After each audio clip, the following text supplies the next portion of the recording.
بسم اللہ الرحمن الرحیم۔ ہمارا آج کا موضوع ہے کہ حیض کے دوران عورت کا نکاح ہو سکتا ہے کہ نہیں۔ اس سلسلہ میں تھوڑی سی تفصیل عرض کر رہا ہوں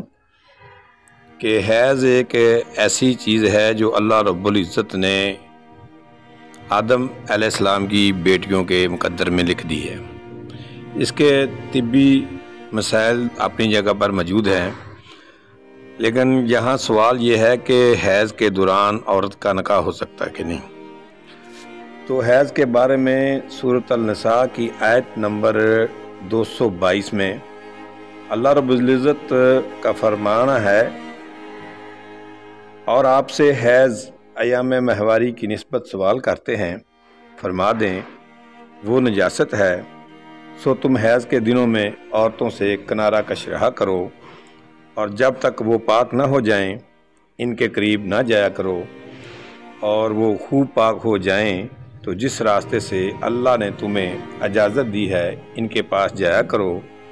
بے شک اللہ بہت توبہ کرنے والوں سے محبت فرماتا ہے اور خوب پاکیزگی اختیار کرنے والوں سے محبت فرماتا ہے۔ یہ سورۃ البقرہ کی آیت نمبر 222 کا ترجمہ پیش کیا گیا ہے،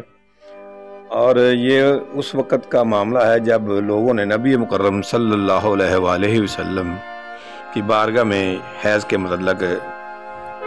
دریافت کرنا چاہا تو اللہ رب العزت نے یہ ہدایت فرمائی۔ چونکہ اللہ رب العزت نے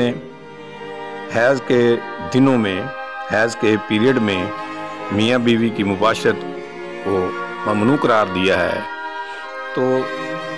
اس سلسلے میں احتیاطاً اکثر فیملی والے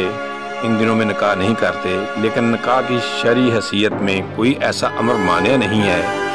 کہ دوران حیض نکاح نہ ہو سکتا ہو۔ نکاح کے فائنل ہونے میں کوئی امر مانع نہیں، لیکن اصل صورتحال یہ ہے کہ اگر رخصتی نہیں ہو رہی یا بعض حالات میں رخصتی ہو بھی گئی ہے تو میاں بیوی کو شب زفاف یعنی کہ سہاگ رات منانے کے لیے جو حیض کا پیریڈ ہے اس کے بعد ہی انہیں ایک دوسرے سے لذت حاصل کرنی چاہیے، کیونکہ یہی اللہ پاک کا حکم ہے۔ باقی رہا مسئلہ نکاح کا، تو نکاح دیگر شرائط کے تحت جو شرع محمدی صلی اللہ علیہ وآلہ وسلم میں مرقوم ہیں، تو نکاح دو بالغ میاں بیوی میں درمیان ہو سکتا ہے، اس میں کوئی امر مانع نہیں ہے۔ مزید جاننے کے لیے اپنے قریبی علماء کرام سے رجوع کریں۔ حکیم افتخار حسن راولپنڈی۔